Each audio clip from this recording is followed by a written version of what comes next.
Good evening. Thank you for participating in Tarion's 2017 annual public meeting. My name is Michael Quast. I'm the Vice President of Strategic Communications, and I will be your facilitator this evening. 2016 was a milestone year for Tarion. We celebrated our 40th anniversary and enrolled our 2 millionth home in the warranty program. That's 40 years of progressive consumer protection and more than 2 million Ontario households that have enjoyed peace of mind when making one of life's largest investments. 2016 was also the year that we decided to harness technology and ensure people from all parts of the province could participate in our annual public meeting, or APM. We held our first ever webcast APM and enjoyed unprecedented participation here at Tarion, with more than 1,600 people from all across the province registering for the event. We received more than 275 pre-event submissions from homeowners about the warranty and our processes, and Tarion staff followed up with over 200 homeowners directly, and more than 30 questions were answered during the webcast.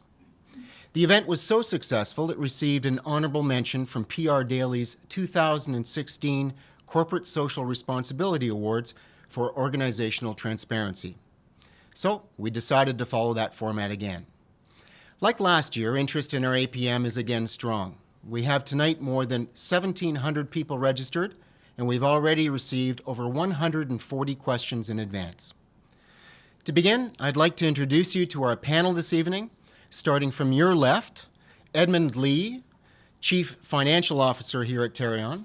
Beside Edmund, we have Kevin Brody, Vice President of Warranty Services. Beside Kevin, Peter Balasubramanian, who's the Vice President of Licensing and Underwriting. Howard Bogash, President and CEO of Tarion.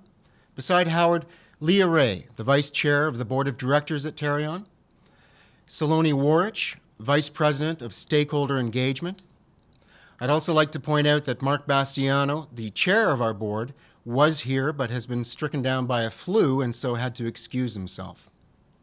I'd also like to provide you with a brief background about Tarion's Board of Directors. Tarion is governed by a board of 16 directors with members representing key stakeholders within the housing industry, new home buyers, builders, consumer advocates, the financial community, and provincial and municipal levels of government across the province. Our overarching goal has been to make Ontario's new home warranty program a North American leader in delivering warranty protection. For more information on Tarion's board members or our management team, you can view all biographies on our website at www.tarion.com. I'd also like to introduce you to Ian Darling, the Tarion Ombudsperson. The Tarion Ombudsperson promotes and protects fairness for homeowners and their interactions with Tarion. And for more information about the Ombudsperson's office, you can read its annual report at www.ombudsperson.tarion.com. Now, on to the annual public meeting itself. This year, we decided to do something a little different with our format. Rather than presenting at length information that is available in both Tarion's 2016 annual report and the Ombudsperson's 2016 annual report, we thought it would be more beneficial to provide a broad overview of key accomplishments and results from 2016 and make more time available for questions and answers from you participating this evening. So with that in mind, here's a brief review of Tarion in 2016. 2016 was a milestone year for Tarion. We celebrated our 40th anniversary, 4 decades of delivering first-class consumer protection to new home buyers in Ontario. As an open, value-based organization, we have embraced change and championed improvements over the years to keep pace with developments in the industry. Along the way, our staff, who now number 230, have recorded a significant number of accomplishments while administering Ontario's new home warranty program and regulating the province's new home and condominium builders. All of this year's highlights can be found in Tarion's 2016 annual report at tarion.com, but here are a select few. In 2016, we enrolled our 2 millionth home into the warranty program. That's 2 million homeowners who have been afforded some peace of mind for one of the biggest investments of their lives.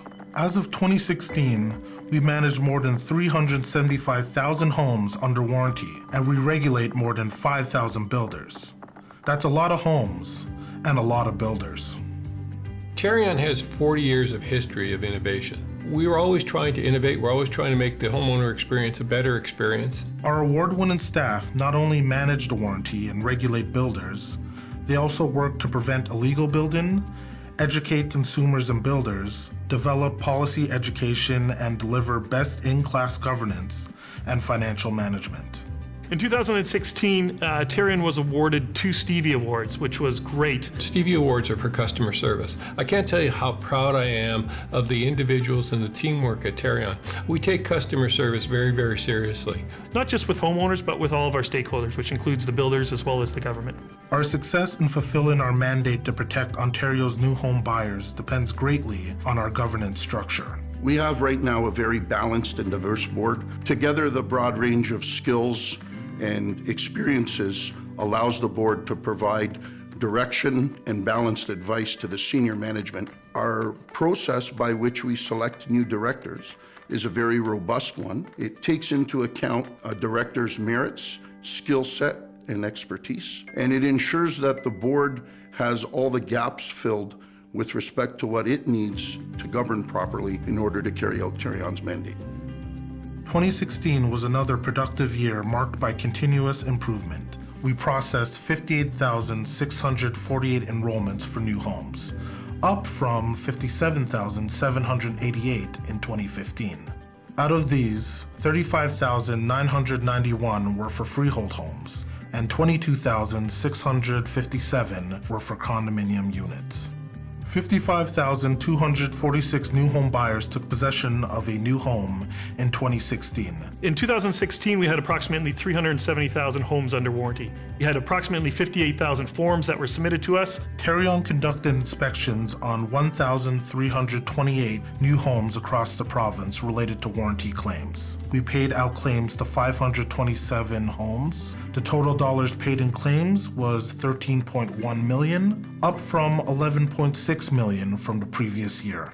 In addition, Tarion resolved 99% of warranty claims between homeowners, builders, and Tarion without legal proceedings, took part in 395 industry events, led 189 continuing education sessions for builders, performed 36 early interventions, conducted 413 illegal builder investigations, leading to 166 convictions, 1 jail sentence, and $488,000 in fines levied, and handled more than 168,000 phone calls, emails, chats, faxes, and My Home interactions.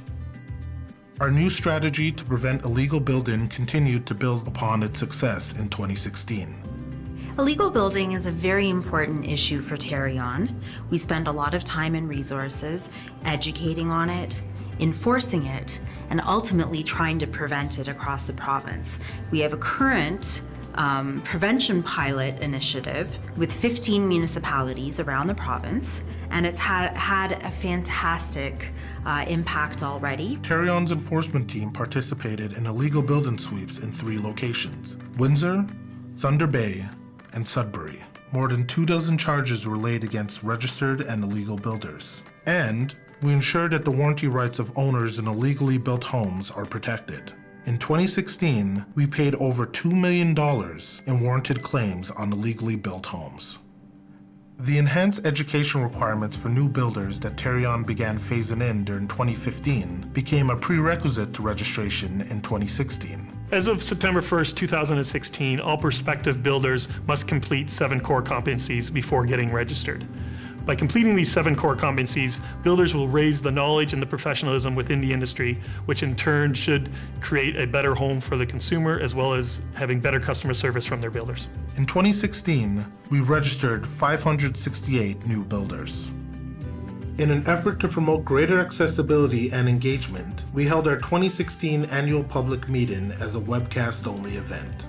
It was a huge success for stakeholder accessibility and earned recognition for breaking down barriers. More than 1,600 people from all parts of the province, including Thunder Bay, Timmins, Windsor, Niagara Falls, Kingston, and Ottawa registered for the event. We also, in an effort to make sure that we're as accessible as possible to all of our key stakeholders, had 3 virtual webcasts, 3 targeted ones in different areas around the province to make sure that we were able to reach homeowners or builders in those areas and be able to talk to them about their unique concerns in their geographical area.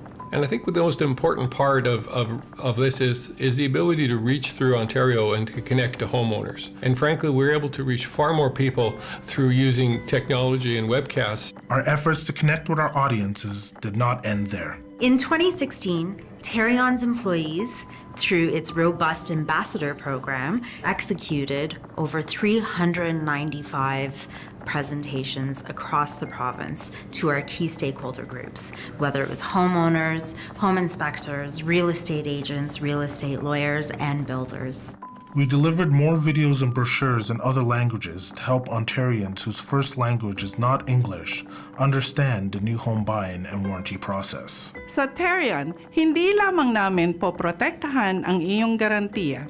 Always looking to be a leader in process improvements and to enhance accessibility for new home owners, we made a number of key technology improvements in 2016. We created an app called the My Home app.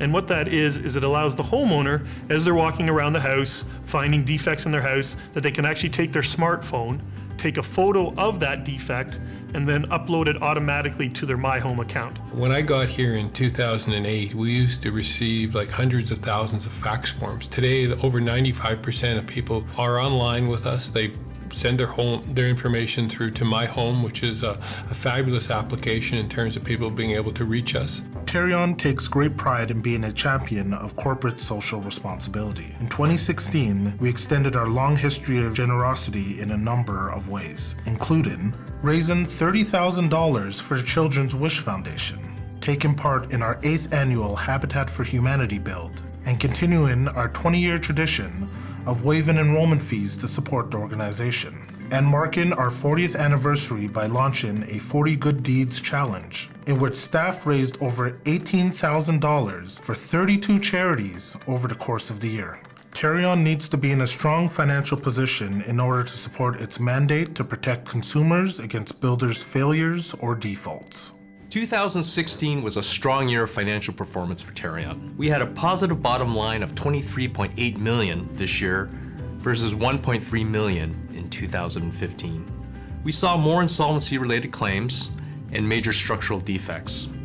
However, our collection litigation efforts were helpful in mitigating these losses with successful outcomes on large, older cases that resolved during 2016.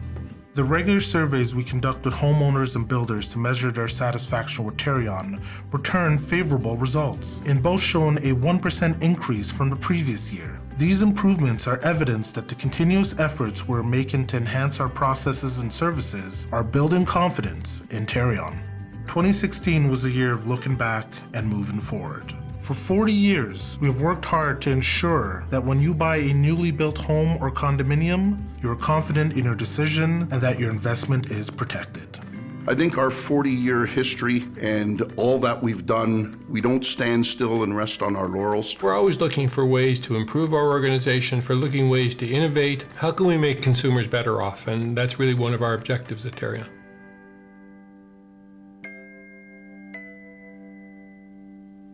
In 2009, Tarion chose to create an ombudsperson's office to help ensure that consumer interactions with Tarion and new home builders are fair and transparent.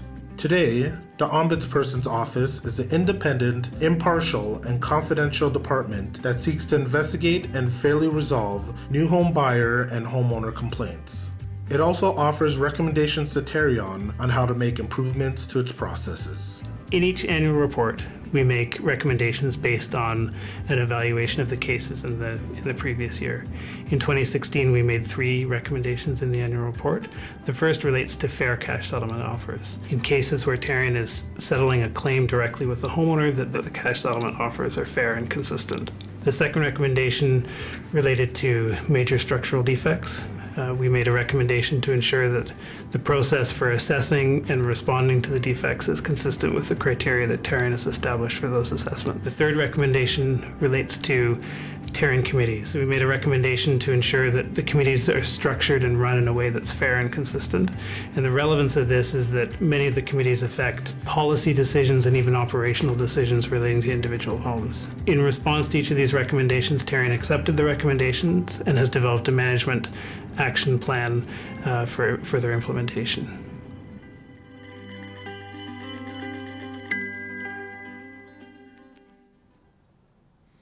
That's a broad, high-level look at Tarion's work in 2016, as well as the activity at the Ombudsperson's office. Clearly a busy and productive year all round. If you'd like more detail about Tarion's work in 2016 or the work at the Ombudsperson's office, you can visit either website and read corresponding annual reports. Now, as promised, we'll move on to our extended question and answer period. Some of the questions we will be responding to we've received in advance, as I said at the outset, over 140 so far, and I'm sure there are some already coming in. Others, of course, will be coming in as I speak, and we'll be taking those as well. If you have a question, please email us at events@tarion.com, and it will be directed to the panel for discussion. So that the audience participating tonight can benefit the most, we ask that questions directed to us are of a general nature. However, if you have specific questions relating to your home or your file, you're welcome to submit those too. They will be directed to one of our warranty services representatives who we have standing by. And to help facilitate that process, if you have individual questions, please feel free to include a phone number where you can be reached tonight so that our representative can call you directly. Now, depending on volume, our hope is to be able to respond to all individual questions within 48 hours. Also, it's likely that we will not have time to get through all the questions this evening, even with our extended Q&A session. So unanswered questions will be posted on our website under You Asked Us as quickly as possible after today's 8 p.m. And finally, I should point out that tonight's webcast is being recorded and will be posted to Tarion's YouTube channel within the next 7 days. With all that in mind, let me begin with the first question. This is a question that we received in advance to this evening. And the question, Kevin, I think sounds like an MSD question or a major structural defect question. The question is, where can I find information on foundation cracks? I want to know how long homeowners are covered against cracks in foundation walls, floors, front porches, due to workmanship or settlement. Foundation cracks certainly can be an issue. Foundation cracks certainly aren't that uncommon. You may see small cracks within the first few months of a home as it settles, but certainly larger cracks may result in water penetration, which is certainly something that's covered under the second-year warranty. And if you also see more severe cracks or ones that are actually growing over time and becoming larger, that could certainly indicate a much larger problem and something maybe structural or something wrong with the soils, and that's something that would fall under our major structural defect warranty, which is a 7-year warranty. We have construction performance guidelines, which is a tool that you can actually find on our website, which will give you some great detail around what may or may not be covered. And you can always call into our call center as well to talk to one of our technical representatives. But one thing that I would like to caution is if you're not sure about those cracks in your foundation or the front porch, certainly put it on one of your statutory warranty forms and submit it to us. Thanks, Kevin. And of course, the panel is welcome to join in conversation at any point. I will put this next question to you again, Kevin. The question is, why 120 days to complete the 30-day list or the 30-day form? Given one has already paid, one would have expected promised delivery of the product by the close date. This is now used as a delay tactic, and we asked things to be completed during our walkthrough, which I'm guessing means the pre-delivery inspection, and that did not get done. And the answer that this homeowner received was to make sure that you put it on the 30-day list. So the question again, why 120 days to complete what's on that list? Well, it sounds like that you've gone through your pre-delivery inspection, which is great. You've listed items that you were not happy with. And it sounds like you've also been given advice to put it on your 30-day statutory warranty form, which is also great advice. The 120 days is the maximum amount of time that a builder is allowed to take to resolve those issues. And it's something that most builders will resolve prior to 120 days. Most builders will resolve those items earlier on in the process, but sometimes trying to find trades or trying to find certain material, it may take a little bit longer. But most builders will do their best to try to resolve things. But what I can suggest is if you're finding that there's a lack of communication, a builder is not indicating to you when they plan on resolving those issues, and there's a lack of communication, by all means, you can contact Tarion to express your concerns. Yeah, I'm wondering also, in situations where the nature of the defect is like an emergency item, there are ways to shorten that time frame, right? So maybe that's something also I think that the homeowner could look into if it's an emergency item. Absolutely. If it's an emergency item, certainly contact your builder first. And then if there's no response from that, certainly contact Tarion, and then we can walk you through that process as well. And you can find some emergency protocol information on our website at tarion.com. Howard, a question for you. Why are deposits on freehold homes not required to be held in trust in a lawyer's trust account as condo purchases are? Fundamentally, the purchase of a condominium is covered under the Condominium Act, which requires that the money be placed in trust with a lawyer, and that would cover the deposits paid, interim payments that are paid in terms of fulfilling a deposit commitment, and also money paid for extras along the way. The Condo Act is separate from there is no sort of coverage based in law based on terms of deposits for freehold homes. Tarion provides deposit coverage for both, and in fact I think we're one of the few provinces that actually provides deposit coverage with respect to for homeowners. But we recognize there's an issue here, and I'm going to ask my colleague Saloni maybe to jump in, because we are in the midst of doing a consultation paper. And the consultation paper is one about whether deposit coverage in Ontario is adequate, considering how much Ontario home prices have risen, particularly over the last 2 years. Saloni, would you like to talk about the deposit paper? Absolutely. Thanks, Howard. As Howard mentioned, the marketplace has changed considerably. The last time we conducted a review or put in place the current deposit protection levels was in 2003. And we do believe, as an organization that is committed to continuous improvement, that the time has come to review that. Our Minister McCharles, also stated the same and showed an interest in working very closely with us to ensure that consumers receive further protection. So if you have any strong feelings about your experiences around deposit protection, please by all means go to tarion.com. We have what we hope is a user-friendly discussion guide, and we can improve our processes or policies without your input. So please take a look. We've outlined 3 options, and in fact, you may have suggestions for further options, and we would love to hear from you. You can send any written submissions in by June 23rd to submissions@tarion.com. One of those options that we have put in there is a replication of the coverage that's provided for condominiums, and there's also another one which is a hybrid option, which is partly covered by Tarion and partly covered by placing the monies in trust. But as Saloni said, the more involvement we get from consumers expressing what they think would work best for them would be important for us. Thank you, Howard. Thank you, Saloni. Peter, we've got a question that has just come in from I gather, a hopeful registered builder.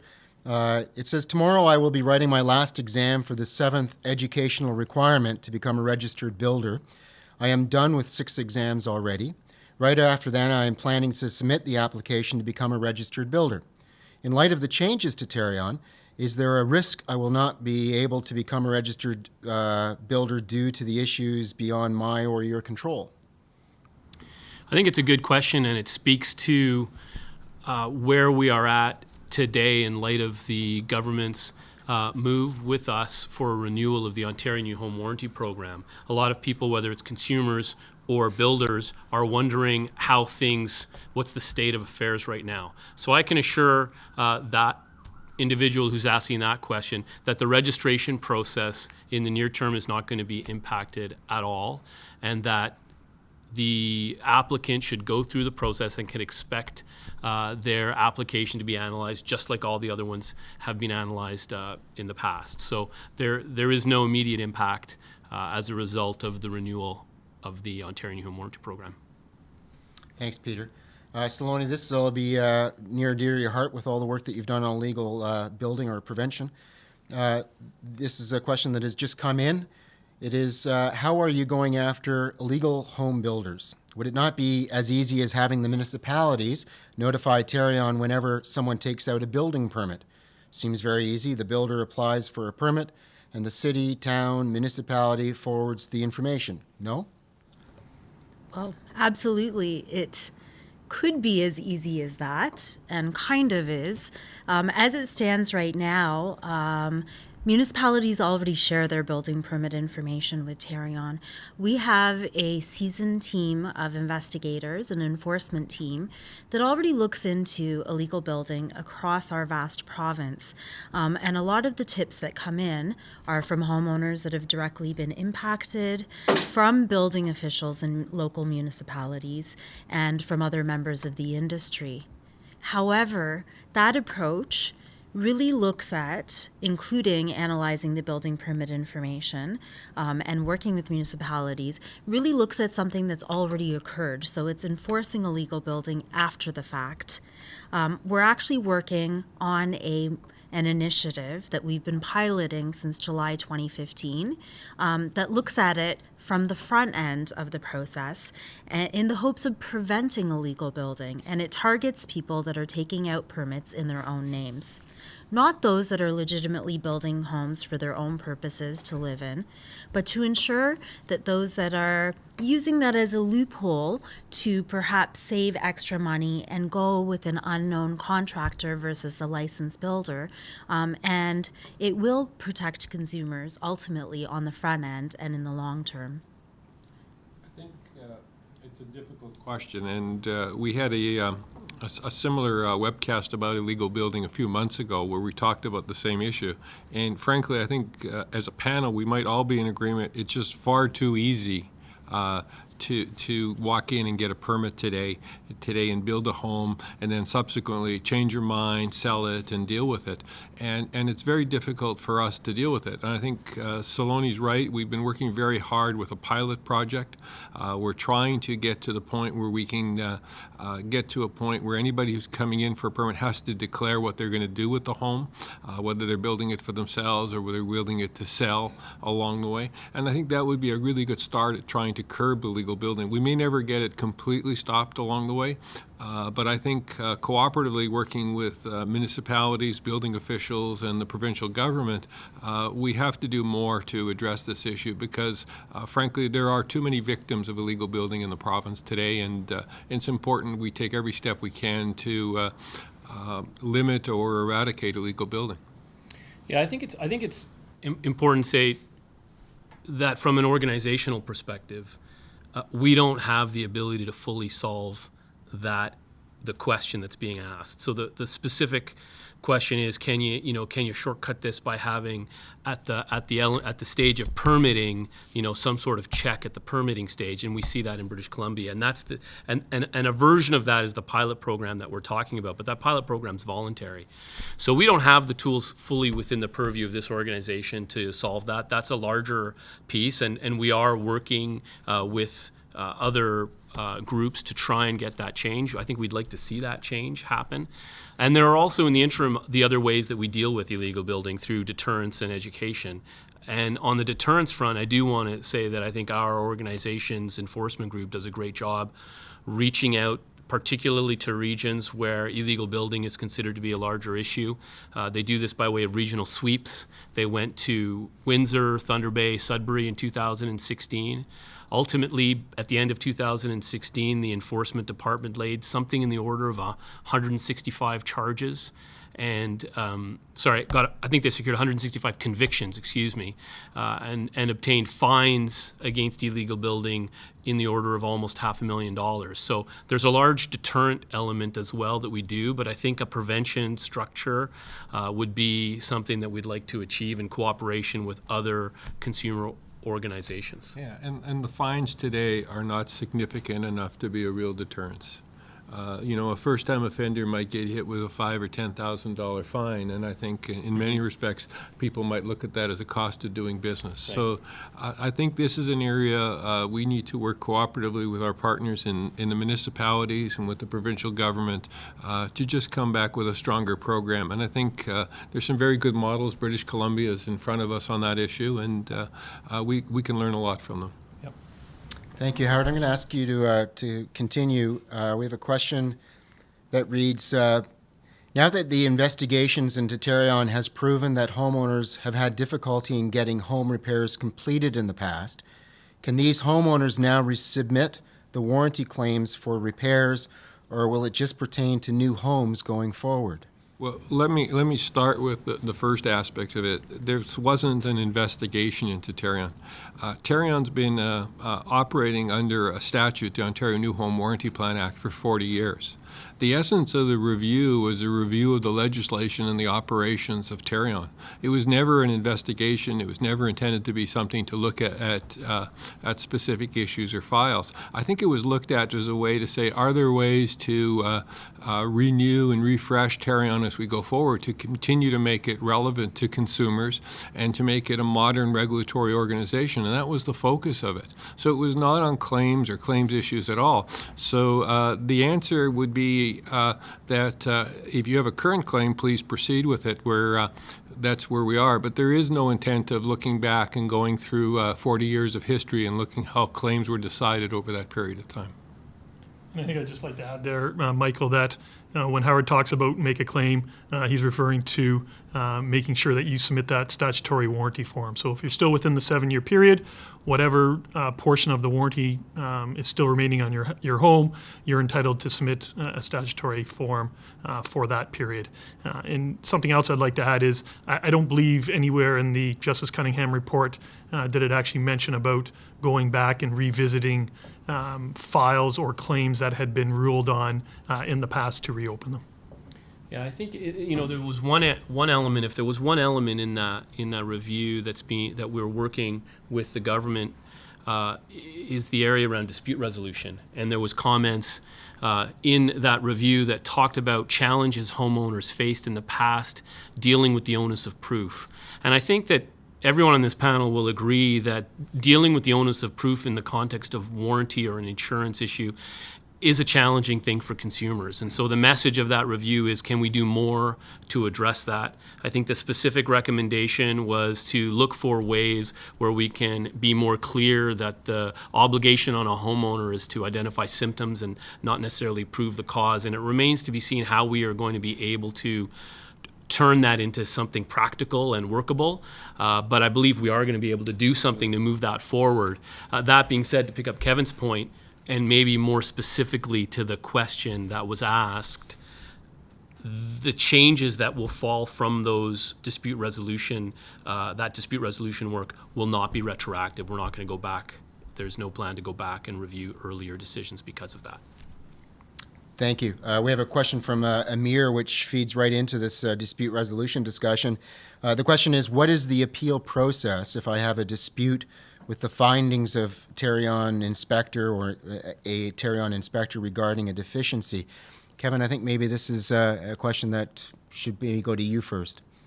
So if you're in disagreement with a ruling that Tarion has made, there's an appeals process, and that's appealing it to the License Appeal Tribunal, which is an independent body that's run by the government. But even before you get to that point, you certainly can appeal it up to the manager of the field rep who has made the decision. So the first thing I think you should do in the first place is appeal it to the manager. And if at the end of the day that decision is not changed, you have the right to go to the License Appeal Tribunal.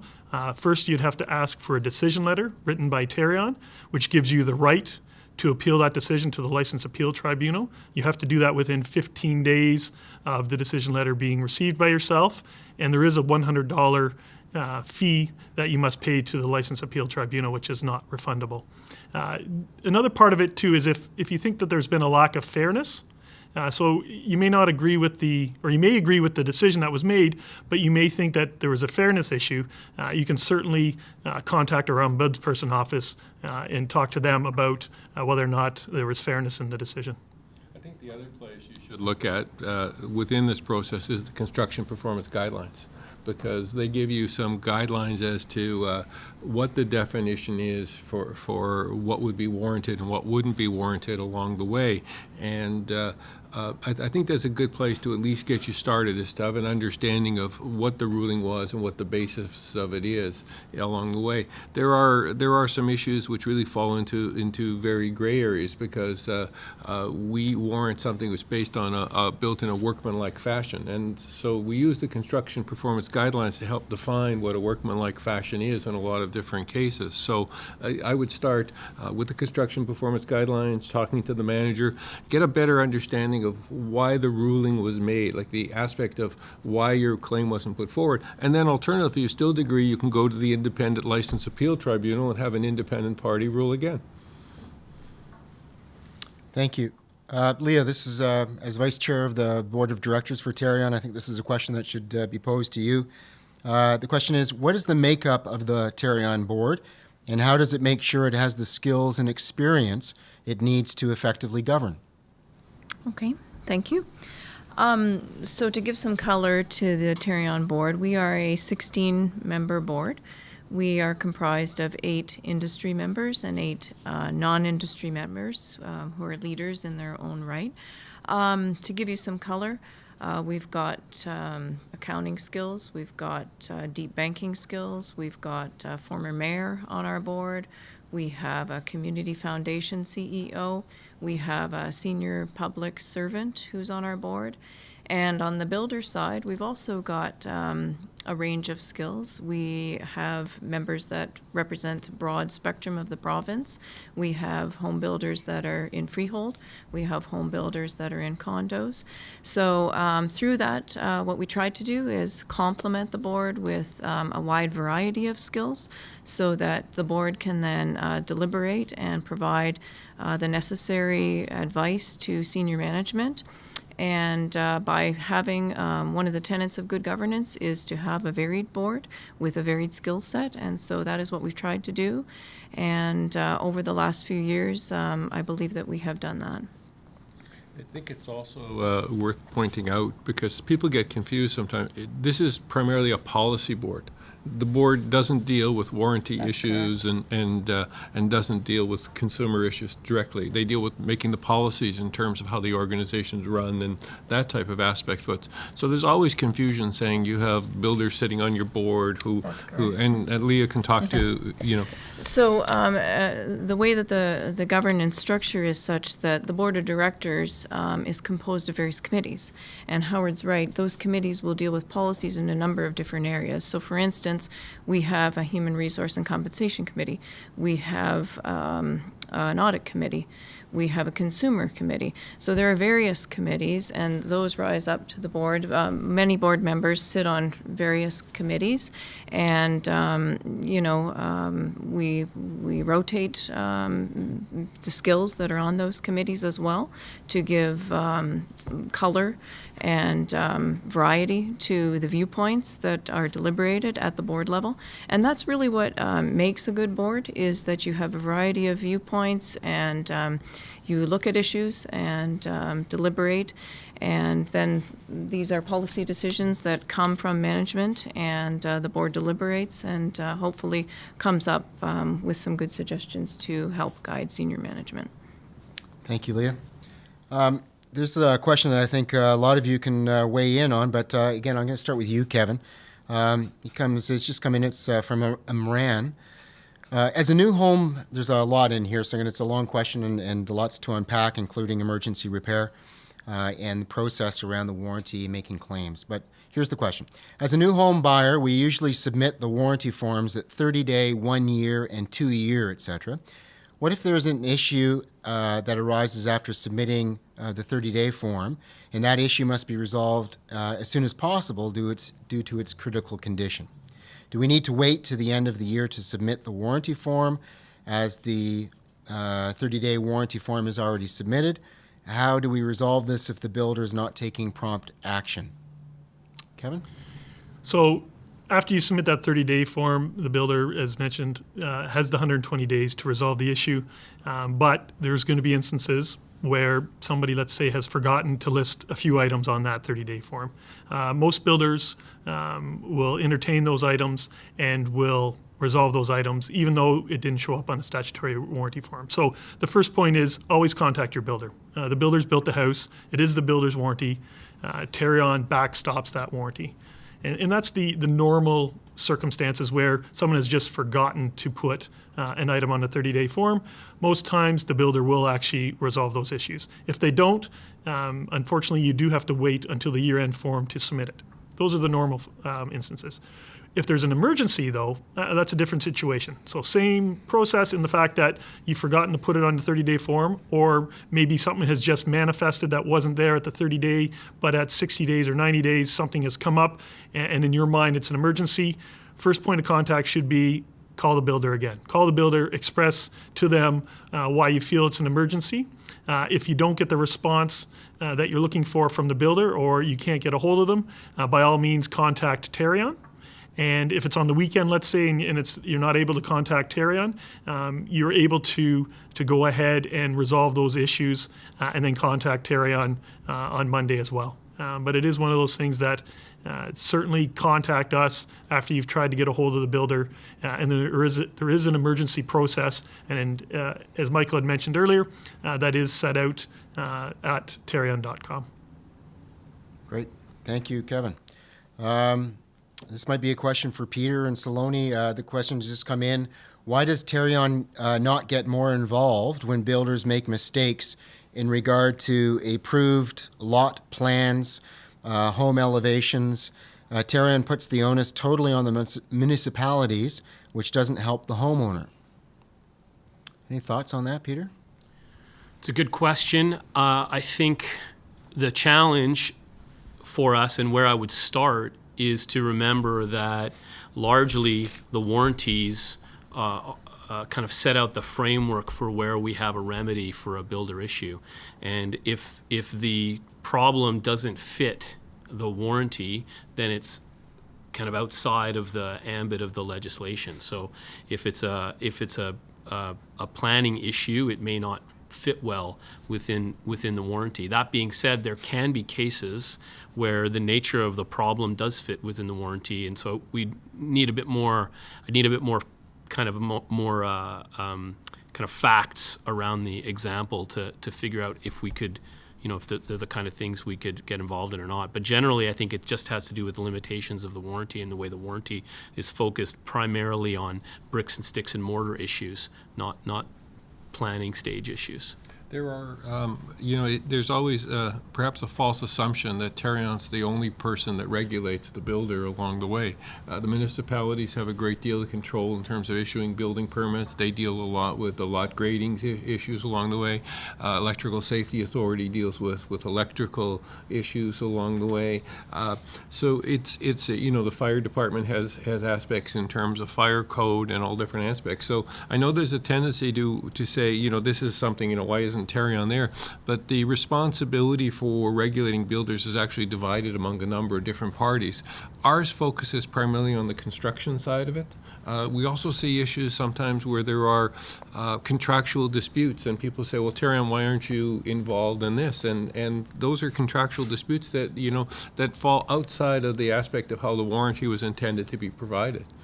Yeah, I think the whole building process is complicated in that you have multiple organizations that have touch points there. And I think the challenge, both for municipalities and for organizations like Tarion Warranty Corporation, the challenge is, even when you're dealing with something that's outside of our scope, how can we avoid the scenario where the message we're giving to the homeowner is it's someone else's problem? Because at the end of the day, I sympathize from the perspective of a home buyer. it's not a particularly useful answer to go to the municipality and have them tell you, well, that's Tarion's issue, and go to Tarion and have them tell you it's someone else's issue. So I think largely that is the challenge for all of the players, the provincial regulators, to find ways to try and address that. And I think, as you mentioned there, Peter, it's a very complex issue. Maybe homeowners sometimes don't know where they need to turn.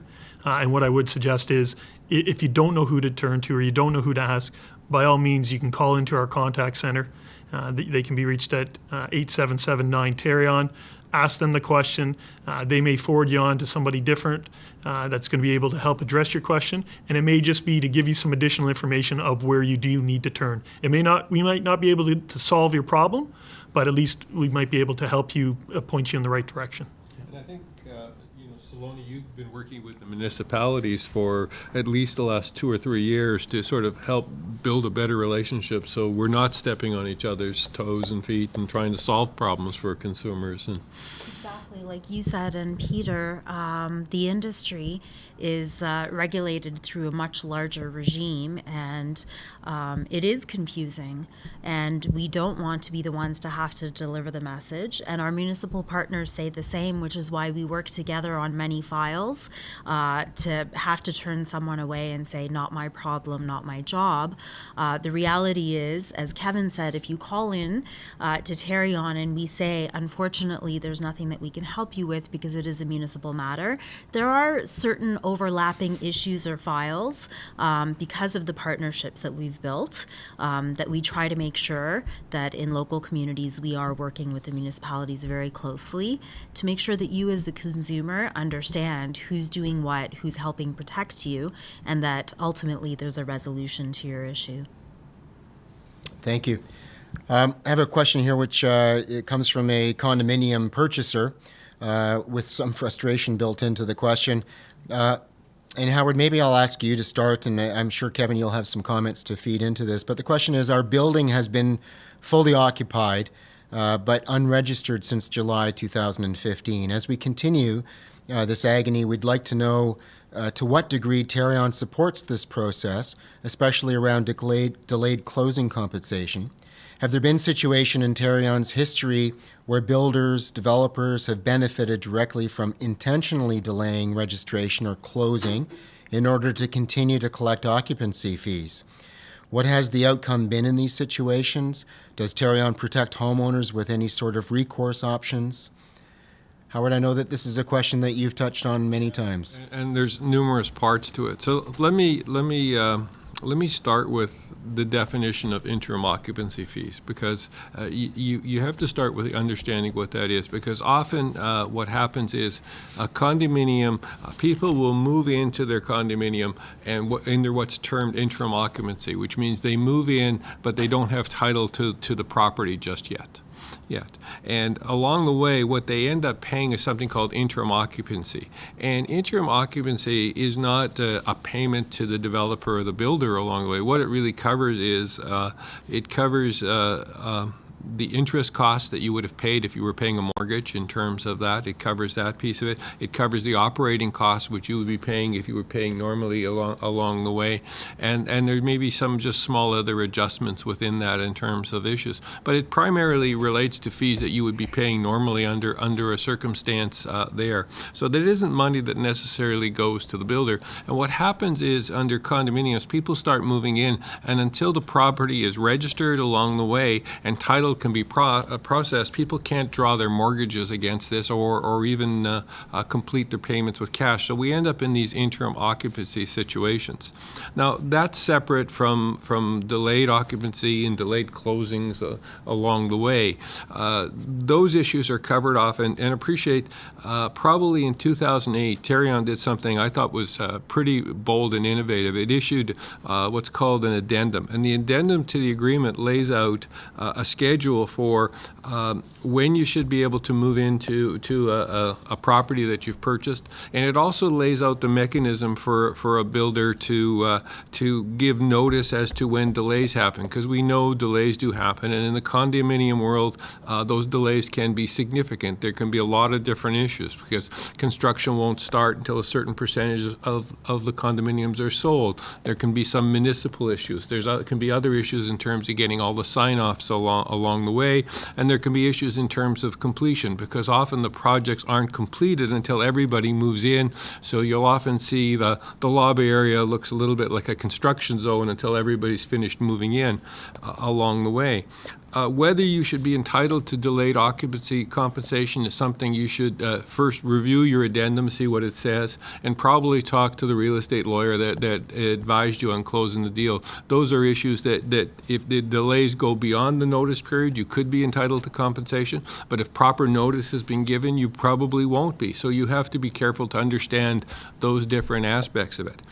As to the question of developers deliberately delaying something, I would say for the vast majority of situations that I know, it's in the developer's interest to want to close the project as soon as possible. The money that they've got invested in this and the money that they're going to get in return really doesn't transfer to them until title exchanges. So they've got actually a tremendous desire to want to close the transaction along the way. So I think if you have some concerns, I would say firstly you probably do want to talk to your real estate lawyer, the person who advised you on the contract that you entered into.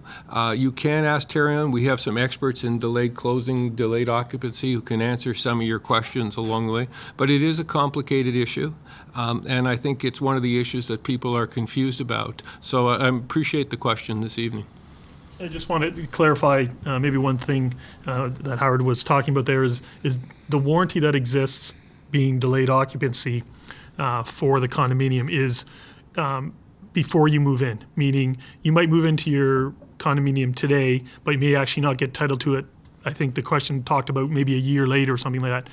There's no warranty between when you move in to when the title is actually transferred.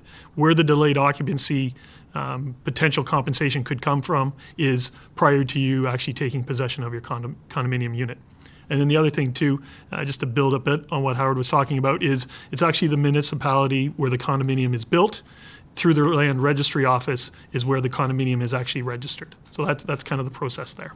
Right, and I just wanted to tie that back to what we were talking about before, right? Because this is exactly that kind of challenge where the consumer is unhappy about the delay in registration, and the way the process works, largely that involves municipal approvals, which we don't as an organization have control over. So it's that kind of exact challenge that we were talking about. And I want to pick up something else Howard said, which was the normal economic motive here is that the builder wants to close. So if there's an intentional delay, it does raise some eyebrows, and it could be something that maybe that's a flag of a financial issue or something that would fall back into registration level questions about that builder. Why are they intentionally delaying? It doesn't make sense for them to be doing that. So is there something else going on here that might be relevant to the license? Thank you. Edmund, we have a question about finance. I'm sure this is the first time you've ever heard this question, Edmund. Why is the guarantee fund so big? And why do you need so much money? The guarantee fund is the foundation for consumer protection. And so we look at the size of that guarantee fund relative to our enrollment volumes. We make sure there's enough assets to back all our warranty liabilities, which are really the policy obligations to all the homeowners. So we want to make sure there's enough money for that. And secondly, we want to make sure there's enough money for very large catastrophic claims that could happen. We've studied claims histories in other jurisdictions like BC and Quebec that left their home warranty programs insolvent. So that's something that keeps us up at night, and we always look at our capital levels to make sure on a reasonable basis that we could withstand a major loss like that. We'd have the money to be able to pay our policy owners in case a condominium collapses, in case there's major concrete defects in swaths of neighborhoods, and some of these things have happened. So we're keen to study and stay on top of these sort of situations in other jurisdictions, and we look at our capital levels prudently to make sure the guaranteed fund can cover those capital situations and cover our warranty liabilities. I'd like to chime in on that if Yeah, I yes. can. Just from the board's perspective, one of the things that a board of directors is required to look at is the risks of the organization.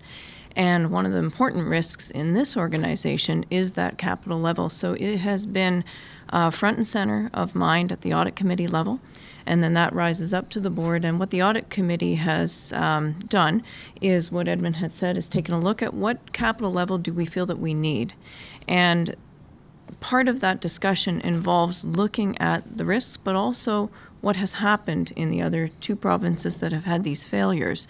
So it's a very real scenario and a real risk, and part of that audit committee's responsibility is to tabulate all of the risks and to look at what are what's the potential for a failure and to guard against that, and to make sure that the ultimate in consumer failure of this organization, I think, would be that this panel would have to stand before you and say we didn't have enough money for something catastrophic. And that is not what the board of directors or anybody on this panel would want. And so it's a very important question to be asked, and a very important answer that the board has to think about, and management as well, with all that detail. So I just want to highlight that, that the importance of that.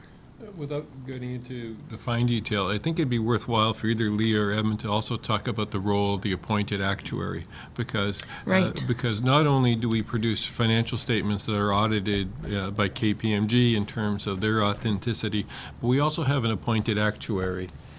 Right. We hire an actuarial firm who puts their professional independent opinion on our warranty liabilities calculation. And they also look at the assets that support those liabilities. And this actually looks at our claims history, our experience, and says, yes, you have enough assets, Tarion. Yes, the warranty liabilities are properly valued. And that's done every year and reported on our financial statements.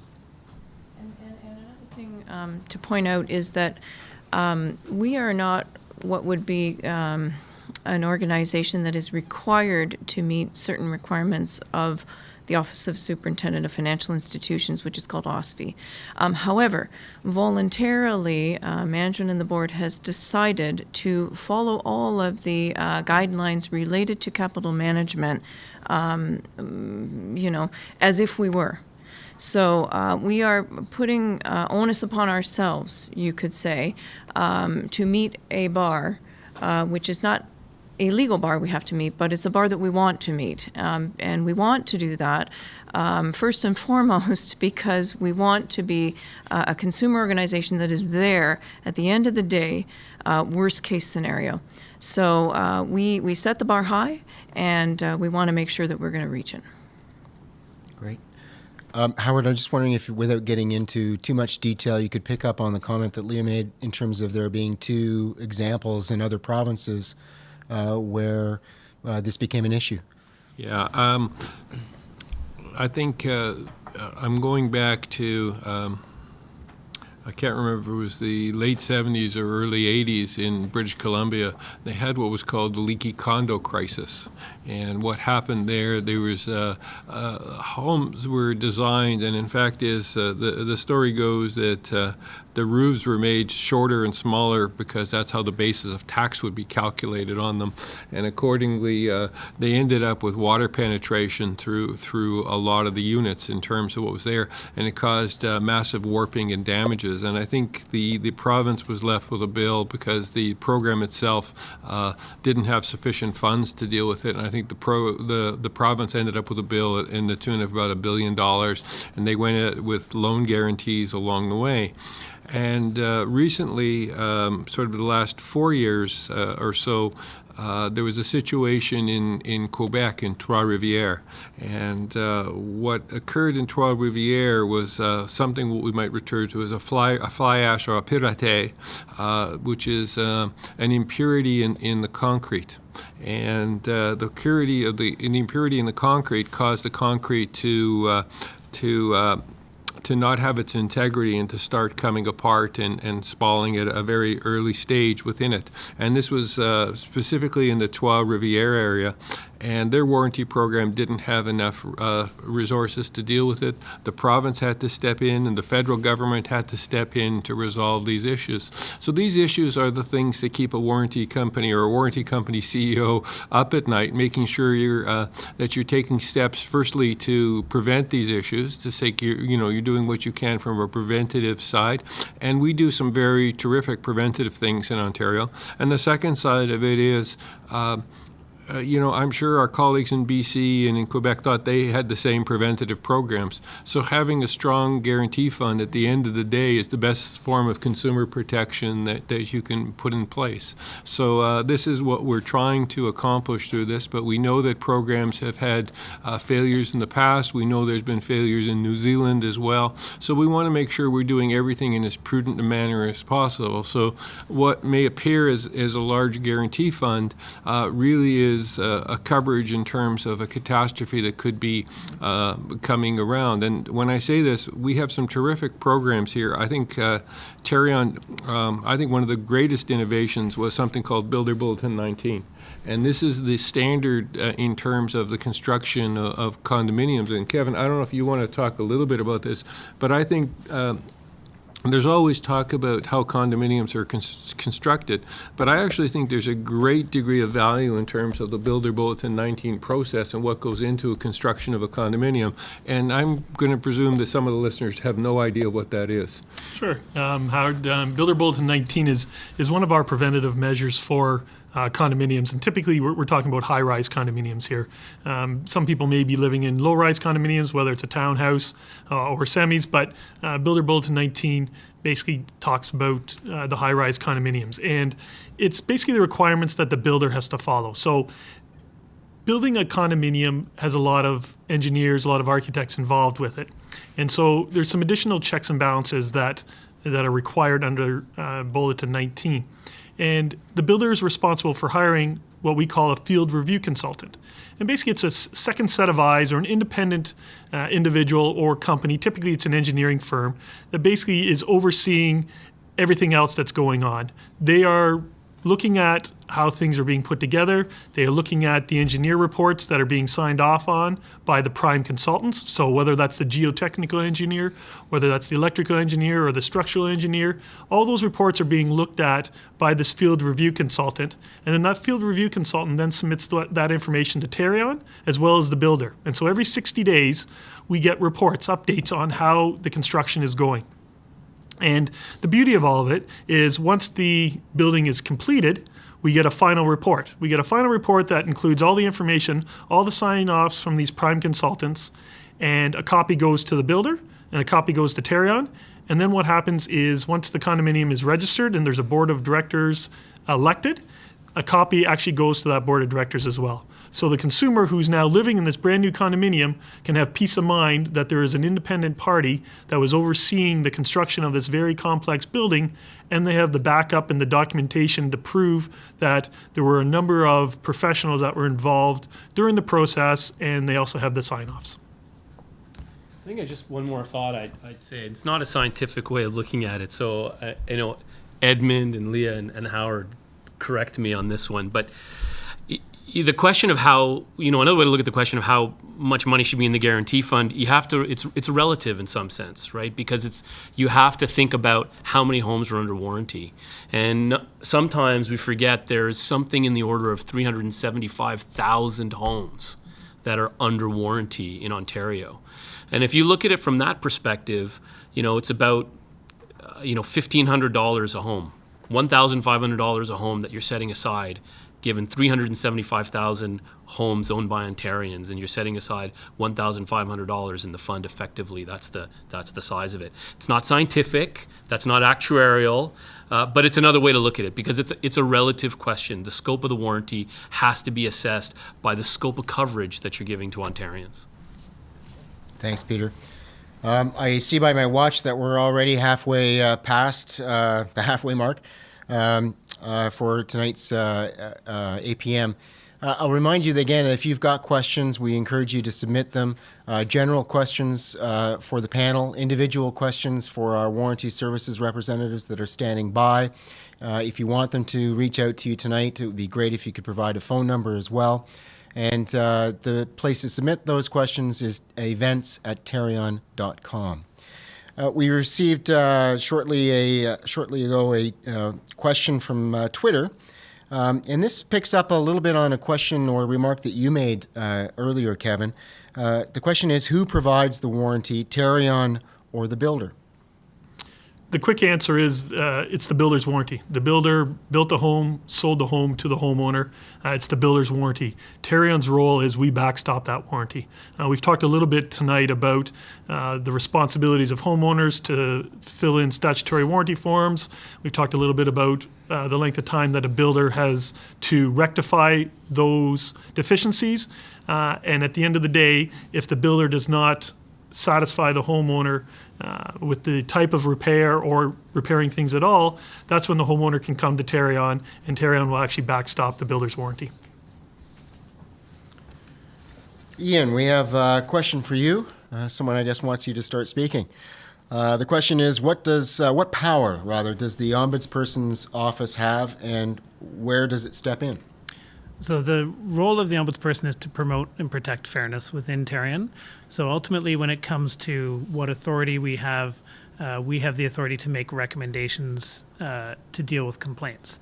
Now, the reality is that when it comes to recommendations and investigations, those are actually only a small portion of the work that we do. So in 2016, we had 372 contacts. Of those 372, 230 of them we were able to resolve informally, either by referring people back to Tarion, providing them with advice and guidance about how to deal with their concerns, or even making a referral to an appropriate resource, either directly within Tarion or outside of Tarion if it wasn't a complaint about Tarion.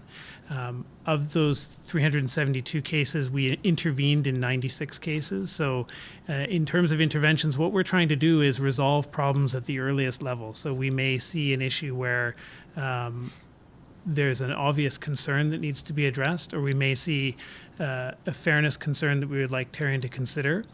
We would refer those to Tarion. We also engage in what we call early resolution, which is like a form of shuttle diplomacy or mediation, where we're working with homeowners and Tarion to come up with fair resolutions. We have the authority to investigate and make recommendations. So last year we had 3 formal recommendations that we made.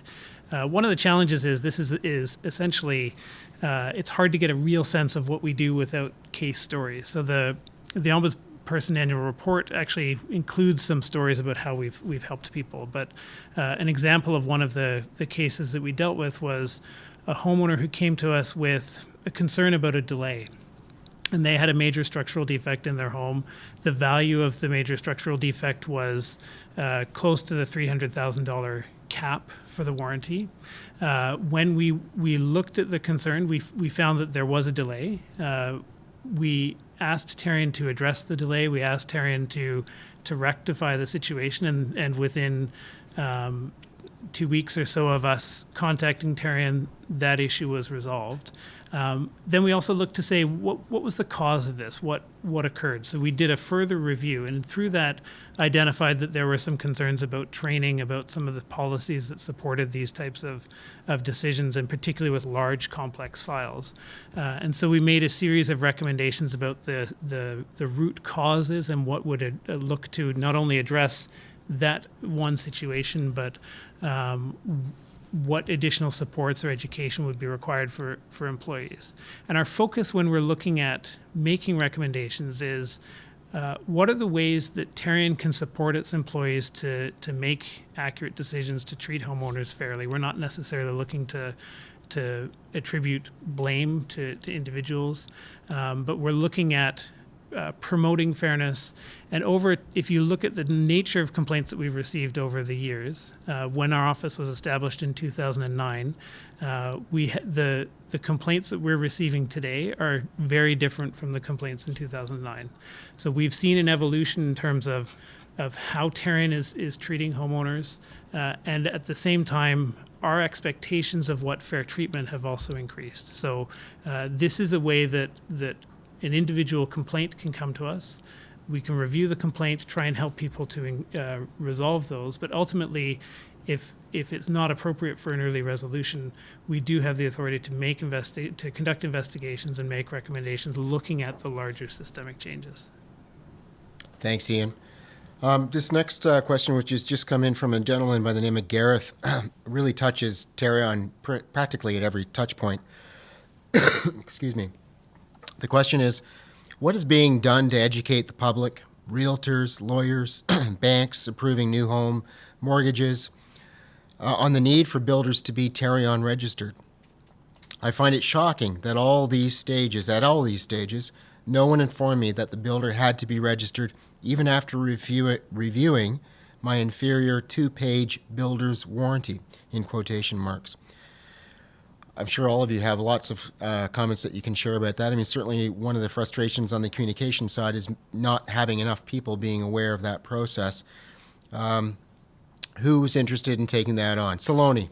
She's going to jump out of her seat and answer that one. Well, thank you for raising this. It is absolutely something that Tarion has already recognized, encountered as an issue, hearing directly from homeowners like yourself. And over the last couple of years, we have been trying and making great inroads into other industry partners. Earlier, we talked about building officials, and that's one point in the front line of the industry where there's education around whether a builder is licensed or not. We are working with the Ontario Bar Association and Law Pro to make sure that real estate lawyers have the right tools and resources. We're trying to develop whatever will be easy for them to provide to their clients to make sure that the proper homework is done on whether a builder is licensed. We are also, to go off on a little bit of a tangent, when we developed resources in other languages, we used that as a platform to develop key partnerships in certain communities with mortgage brokers, realtors, and real estate lawyers, as they are the trusted source of information. But we're also always looking for suggestions on how we can get better partnerships out there, because ultimately an educated consumer on whether a builder is registered helps everyone in the industry, especially that consumer. Kevin, not to put you on the spot, and perhaps Peter can jump in for you or with you. In that last question, there's a comment about the builder's warranty. You talked earlier about the warranty being the builders and that Tarion backstops that warranty. But just to be clear, the warranty is mandated. It's not something that the builder can choose to do, that it differs from one builder to the next. It's not the builder's warranty in that sense. Correct. And the builder's warranty, they may offer some additional warranties, or they may say, you know what, you can do a 30-day form, a 60-day form, a 90-day form. They can offer all types of different warranties, but there's mandated minimum warranty as well as the minimum standards that they're expected to follow. And so we've touched on it briefly a little bit tonight, and that is the fact that a homeowner has the right to submit a 30-day form, a year-end form, a second-year form, or a major structural defect form. We give warranties that are 1 year, 2 years, and 7 years. That's the backstop warranty that Tarion gives. So as much as it is the builder's warranty, that's what Tarion will backstop. Some builders do offer more warranties than that, but the minimum warranty is what is backstopped by Tarion. Michael, in respect to that specific caller, I do think he should contact us directly. He may not realize, but that the fact that the warranty is statutory and his builder isn't registered, he still may be entitled to Tarion coverage. And I think it's important that he contacts us with the agreement that he purchased and to take a look at that, because he may still have all or some warranties available to him. And I don't know, the data possession or any of the details, but I'm sure one of our staff would be happy to sort of talk him through the process along the way. Last year, I think we spent well over $1 million, probably close to $2 million, paying out claims on illegally built homes. So, it's interesting to understand that the warranty is statutory. It goes with the home, and even if your builder isn't registered, you still may be eligible. One of the issues we often find or feel is that with illegal building, people don't even know if there's an issue that they have an opportunity to raise a claim with us, so it just gets washed under the table. So in this case, I don't know the details, but I would strongly suggest that he contact us, and perhaps the home the home's been in possession long enough that there wouldn't be any warranty applied to it, but we don't know that, and he should contact us and have a discussion. So to that point, Gareth, if you're still participating with us, if we don't have your contact information, if you could provide that for us so that one of our warranty services representatives can follow up with you directly, that would be appreciated. We have just received another question from a viewer. Why do home buyers need to pay a fee? Howard, this feels like it's a question for you. Why do home buyers need to pay a fee to get a Tarion inspection after paying the insurance premium? Is there a way to get the inspection fee refunded if the issue goes to appeal? Yeah. So let me address that. Technically, the fee for the registration of the home is paid for by the builder. I would say, in my experience, 90% plus pass that fee on to homeowners in terms of an adjusted cost. But we charge homeowners, $250, and I would think this is more of a deposit in terms of asking for a conciliation. And it's intended to be for a good faith basis in terms of going out when we send somebody out. Our statistics show that over 90% of those issues are refunded. If there is one or more items that is deemed to be warranted within that aspect of that home that's being reviewed, the $250 plus taxes is refunded to the homeowner. In such a case where the builder has a chargeable conciliation as a result of that, they're also charged $1,000 in terms of what's there. At one point in time, that fee was $50, and I think when you look at the logistics and the economics of this, we could probably build that in and just raise our fees across the board and make everybody pay for it. But we think it actually is fair to people to say, look, if there's an issue and you've done your homework in terms of looking at it, put out the $250. If there's a warranted issue, you'll get your refund back. And as I said, I think our track record is 90% plus on refunding those deposits. I just want to add maybe a couple of comments to that, Howard. One is when we looked at it to say, okay, how do we want to charge fees? And Howard touched on it a little bit. You could charge the same fee to everybody.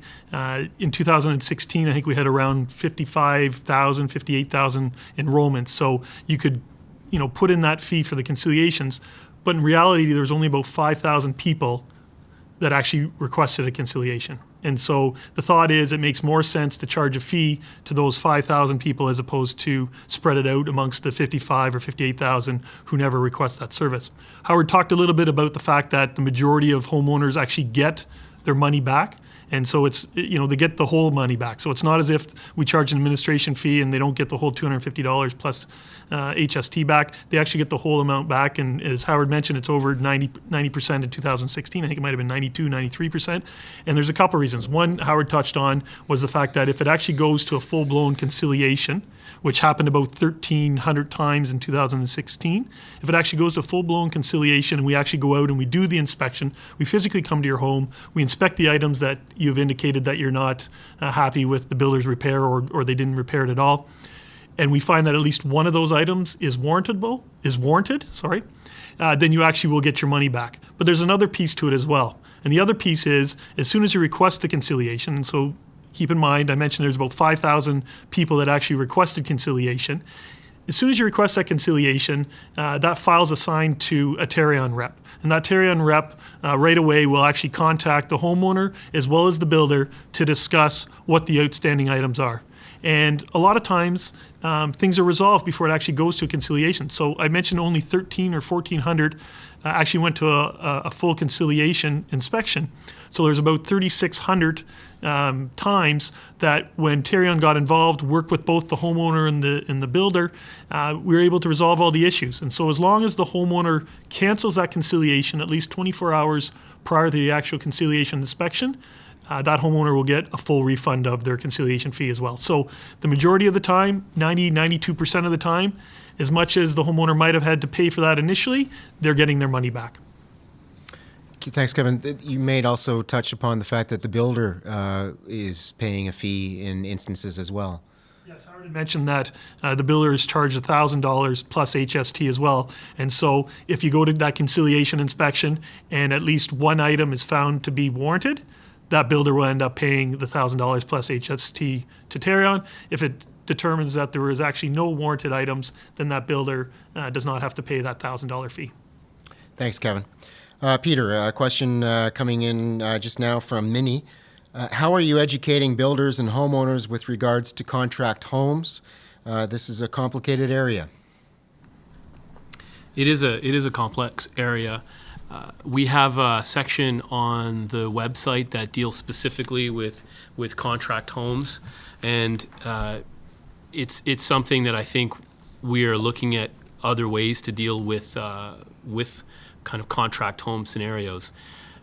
One of the things I think that underpins the prevention model that we talked about before, and I know that is an illegal building topic, but if you look at that situation, if you look at illegal building, a large percentage of the cases which involve illegal building involve owner build situations and involve contract home situations.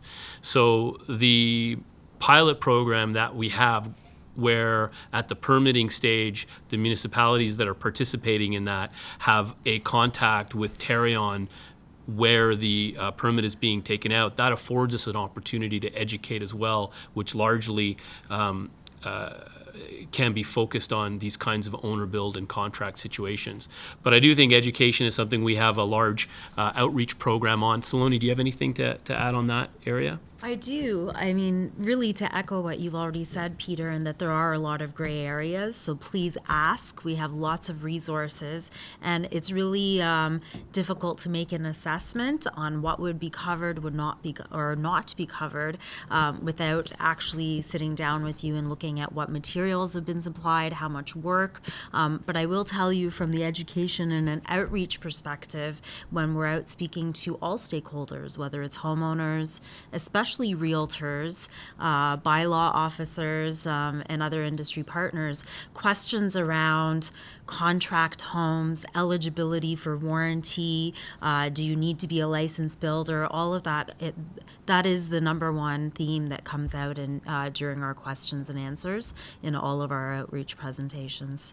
So while we're on the subject of contract homes, I guess my anecdotal experience is I find a lot of our difficulty stems from really poorly defined contracts.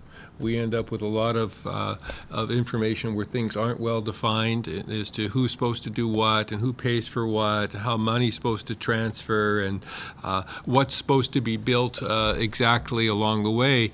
And we get drawn into these issues in terms of construction, and it's really, really a difficult situation because, in essence, we rely on the contract to specify what was expected, what should have been delivered along the way. And I would say that certainly I would love to see a much more standardized contract put in place for contract homes. I'd like them to be much more specific. If we've got listeners out there who are thinking of building their own home, I would really strongly suggest go speak to a good real estate lawyer and have them help you with how you should construct this, because it's so much better to avoid the situation early on, make sure things are well defined and dealt with. And the situations I deal with, I deal with the builder was a family friend. Everything was great until something went wrong and the relationship's now fallen apart and we have nothing to deal with. And my sense of this being is with a contract home, the best thing you can have is a good, clear contract. And that would be my first and foremost recommendation. Might be worth just clarifying, and I make this mistake all the time when I talk about this issue, is a lot of people out there who are home buyers might listen to the discussion we're having and say, well, I have a contract. I bought a house, I signed a contract. And when we talk about contract homes in this context, we're talking about a pretty specific situation. And it's the case where you own the land and you are entering into an agreement with a builder to build you a house on the land that you own. And that is a small percentage of the homes in Ontario, but it occupies a large percentage of our time. And it's something that we continue to grapple with. Thank you for the clarification. I appreciate that. And probably just to add to what you're saying, Howard, the simple, I guess, statement is put it in writing.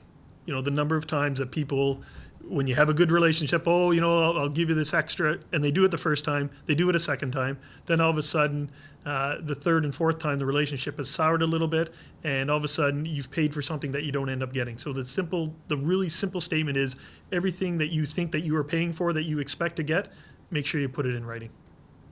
I think the other reality in terms of the role for consumers is we talk about Tarion needing to be fair, needing to protect consumers, but ultimately, in order for consumers to really use the warranty program as well as they can, they need to protect themselves. They need to make sure that they know the rules of the warranty program, they know the dates when forms can be submitted, they're actively engaged in the warranty process, and also when it comes to purchasing the home, that they're active and engaged before they actually go about doing the purchase. Because that's the challenge is, maybe for our office, we're dealing with concerns after Tarion has interacted with homeowners, and Tarion is also dealing with those concerns after the home is built. So in terms of preventing problems, being active and engaged in terms of the buying process, having a good lawyer, speaking with a good lawyer before engaging in the purchase, I think is the best thing that consumers can do to protect themselves.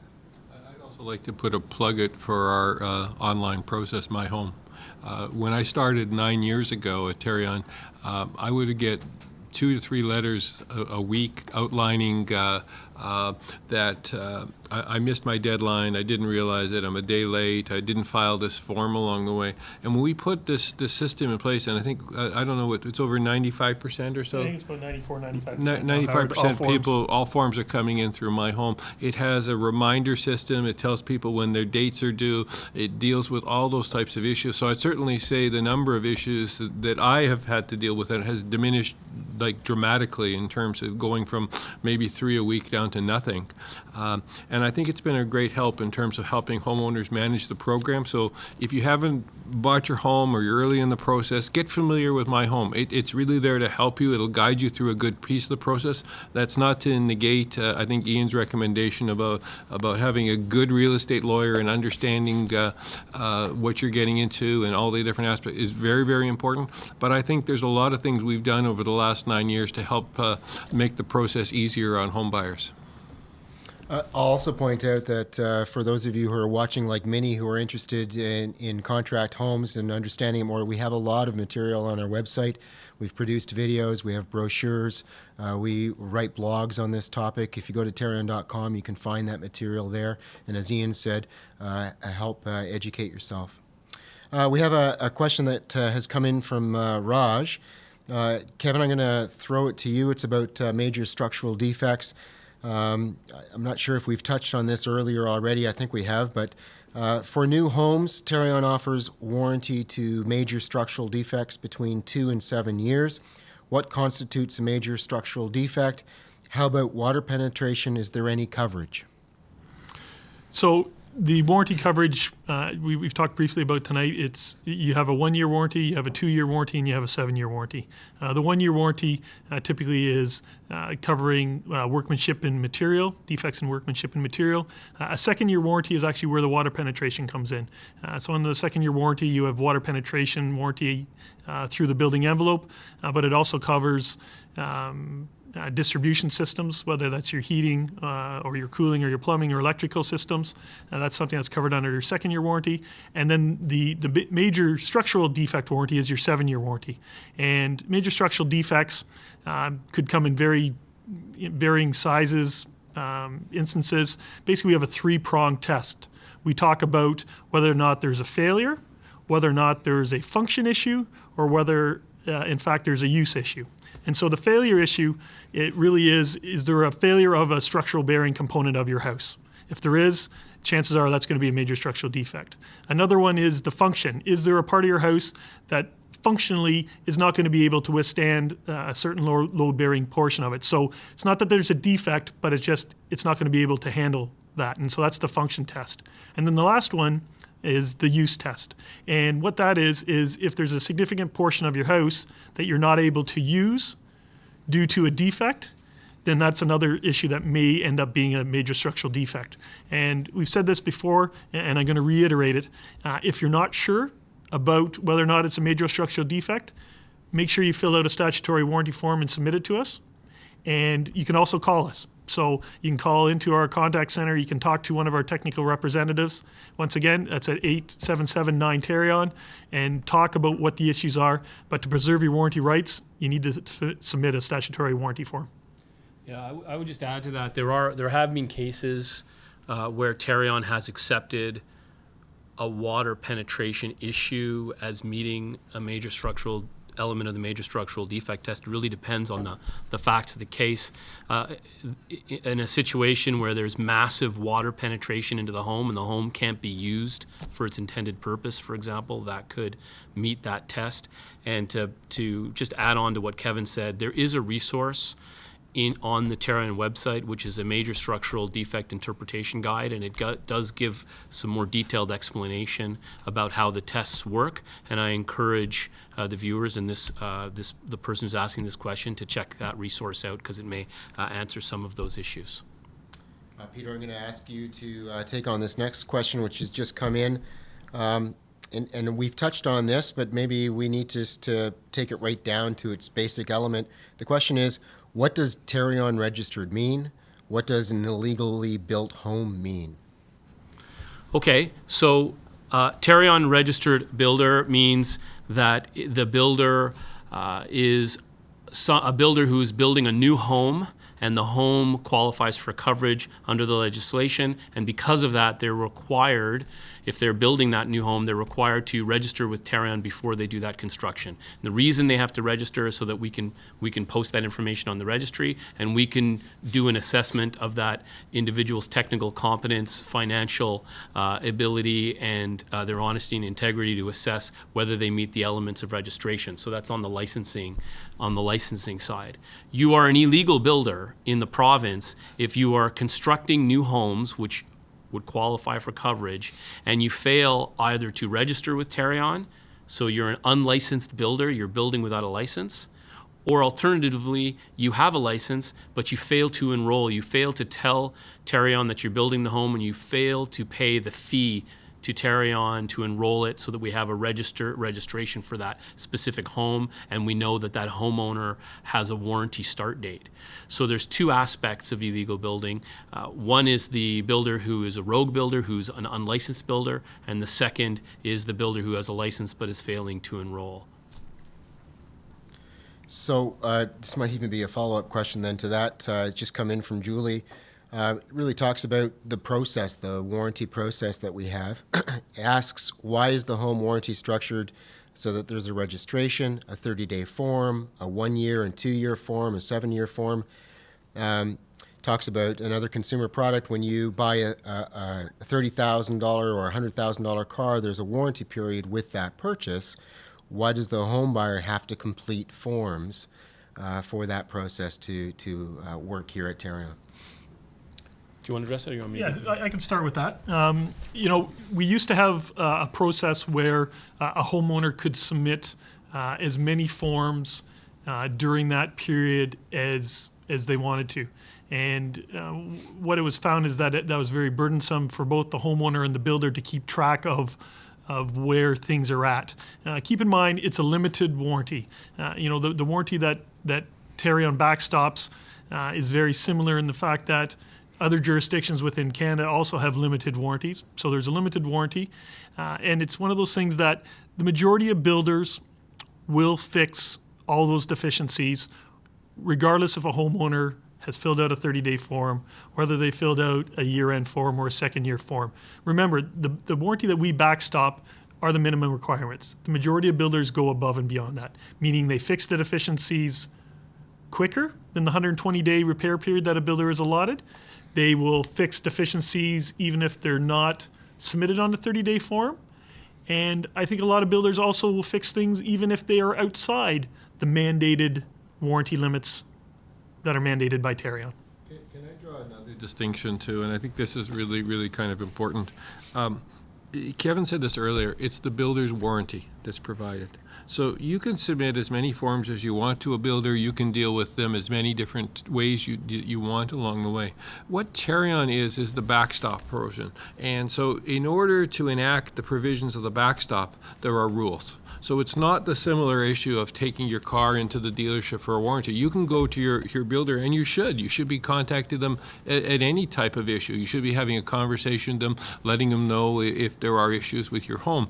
But the question being is, with the backstop provision, which is Tarion, there are rules in terms of just the administration of it. So we know that the builders had an opportunity to fix it before we get involved, that we know that there's a standards of what's there. So I don't think we're trying to, I think, we certainly encourage builders to deal with things as often as possible. I know when people ask me and they say, do I have to wait for a year? I say, oh no, don't wait. Contact your builder, and and you should contact back up if there isn't a response. But what the rules really define is how the backstop provision works. It's not really intended to define the warranty in itself, because the warranty is the builder's warranty to you along the way. This is how you're supposed to address getting redress if that part isn't working for you. Yeah, I guess I would add that, there's two things talked about in the question, the length of time of the warranty and then the customer service timeframes by which you're asked to file a form, a 30-day, and that kind of thing. I think I would say this on the customer service standard rules. I think there are lots of different ways you can do it. I think there are different ways you can set up the system. As Kevin was saying, prior to 2004, Tarion didn't have that process, and there are other warranty programs that don't have kind of defined terms. But there's a cost to that too, because if you're running a scenario where you have a warranty but you don't have a defined set of customer service standard rules, then you're really into this world of reasonableness, because what you end up with is homeowners can file forms and builders have a reasonable time to address them. And that can have a lot of challenges because it has a lot of uncertainty. And builders and homeowners may disagree as to what is a reasonable amount of time to deal with a file. And in fact, that was one of the things that this organization found historically, was that homeowners and builders got very frustrated with the length of time and debates about reasonableness. And in fact, the length of time that warranty claims were open with this organization prior to 2002, kind of the length of time it took overall on average to deal with a claim, came down and shortened when you brought in these customer service rules. So again, I want to come back to, there's no specific rule that says one setup is necessarily better, but each has its challenges. And the benefits of the structure that we have are that the 30-day and the 30-day and the year-end form are tailored to allow the homeowner an opportunity to inspect the home and allow them to focus the complaints that they have on two specific periods, so that the builder can rationalize and manage their customer service work in a way that maximizes efficiency. And overall, I think it meets those objectives. Now, there can be reasonable discussion around, are the time frames in the right place? But I think that there are more merits to a system that has time frames than one that doesn't. Thank you. We're fast approaching 20 minutes left in our APM.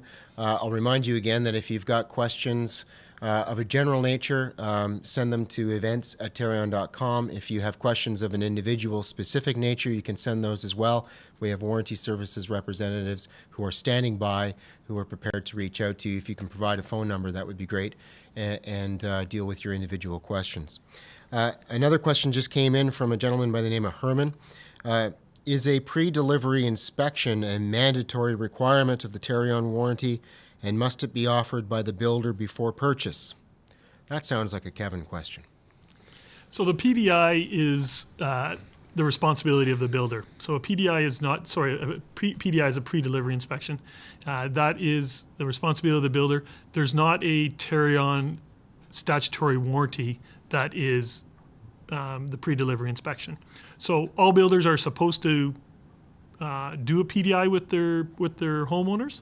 And the reason for that is it gives them an opportunity to have the homeowner see the house before they actually move into it. They get a chance to look at if there's missing items. It gives them a chance to record if there's any damage to any items. But it's also a chance for the builder to show the homeowner the systems within the house, how they operate. And so, it's expected that builders do that. And homeowners should take as much time as they feel they need during that process. They shouldn't feel as if they're rushed. And they certainly can bring other individuals with them if they need help when they're doing their pre-delivery inspection. And most builders will resolve a lot of those items, whether they're missing or damaged, prior to the individual moving into the house. But if in the rare cases where that isn't the case, the homeowner should put those on the 30-day form. Make sure you put those items that you recognized on your PDI form, put them on your 30-day form, and submit that to Tarion.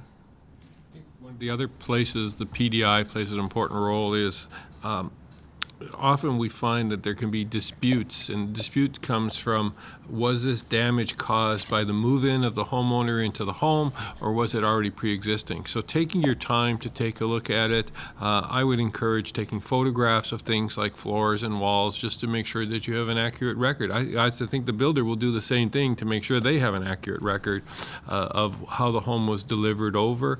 I've often said to people, if you go into the home and it's not clean, you can't see the things, I think you should be asking for a second pre-delivery inspection, or certainly not being prepared to sign off on things as to their condition, because these things come back. The PDI isn't part of the Tarion process, but it can play a role in the Tarion process where there's a dispute later on about such things as the floor scratches and conditions of walls and things like that. So it does play a very, very important role, and I agree completely with Kevin, is understanding the operating system of the home.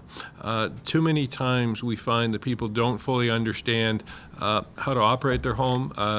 We had, and I remember sort of maybe my second year here, we did a focus group in Ottawa, and there was a young woman, and she moved into a home, and she came from a country that didn't have furnaces, and she didn't realize how to turn her furnace on. And so, you could understand she was complaining about how cold the home was getting for a period of time until somebody had to come out and show her. And so, don't take things for granted. There's a lot of HRV systems that people should at least understand how they work, because they can make sure the humidity is at the right level within the home. And if they're not run properly, you can get mold and moisture within a home. So really understanding the ecosystem of the home is really part of that introduction. I just want to clarify one thing on the point, because the PDI document is it's not a warranty form, but I do believe it's a requirement that a PDI is conducted.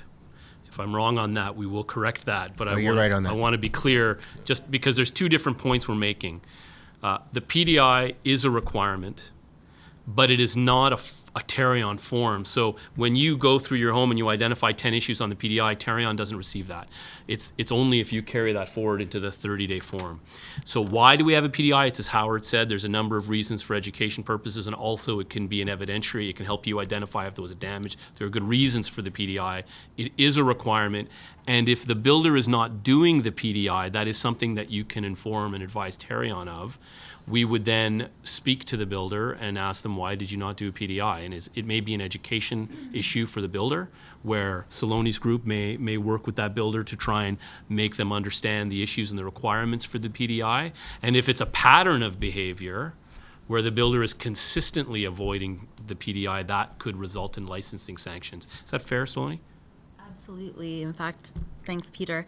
I was going to jump in and say, as much as we've all said that this is technically the builder's process, even though it is required, we have a lot to say. Clearly, Tarion has a lot to say about pre-delivery inspections and how to protect yourselves, both on the builder side and the homeowner side. So we've developed videos, checklists, brochures. Please go to our website. We hear from homeowners when we travel across the province, how come no one ever told me the pre-delivery inspection was the most important part of the process? That is the best way to protect your investment as soon as you're moving in. And on the continuing education side, our group does deliver a seminar to builders, whether it's prescribed because of past behaviors or those great builders that proactively seek continuing education on how to conduct a better pre-delivery inspection. Thanks, Saloni. A question here about the ultimately the Ontario Builder Directory, and Howard, perhaps you could start. I know others have views on this. The question is there a way to find out how many reported incidences or claims are made against a developer or builder? The Ontario Builder Directory gives information about it will tell you how many homes they've built, the number of possessions they've had, whether they've had chargeable conciliations, whether claims have been paid by Tarion. It doesn't report, and by incidents, I'm presuming you're talking about sort of, are you talking about every statutory form that's filed or items like that? It doesn't contain that type of granularity of material. It is a good reference point to get an understanding of how many homes the homeowners built. It will tell you who the principals of the company are. It will tell you if they've had chargeable conciliations. It will tell you if Tarion's had to pay out any claims within it. But it doesn't give you much more than that in terms of information. It'll tell you how long they've been in business, but it doesn't say how many forms they get. It doesn't say how many conciliations they've had, because those are issues that are in terms of those are active issues going on between a homeowner and this. We encourage people to file forms. We encourage people to report things. We encourage people to ask for conciliations if they're not having. So those shouldn't be determined as being detrimental to a builder's record.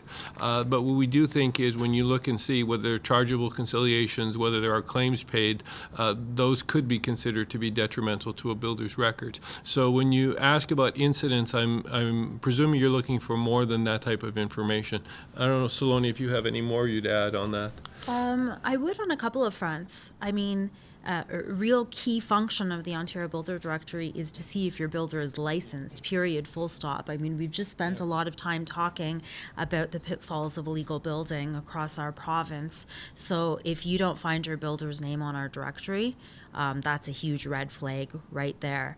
And there are some other aspects of a builder's history that you can see, a lot of positive aspects, which is important as well in your home buying experience, which is, are they award winners in the past or finalists? And our awards are basically picked directly by the homeowners and their feedback, so that's quite important. You can also see if their license has been revoked, if they haven't been renewed, whether they're active or not.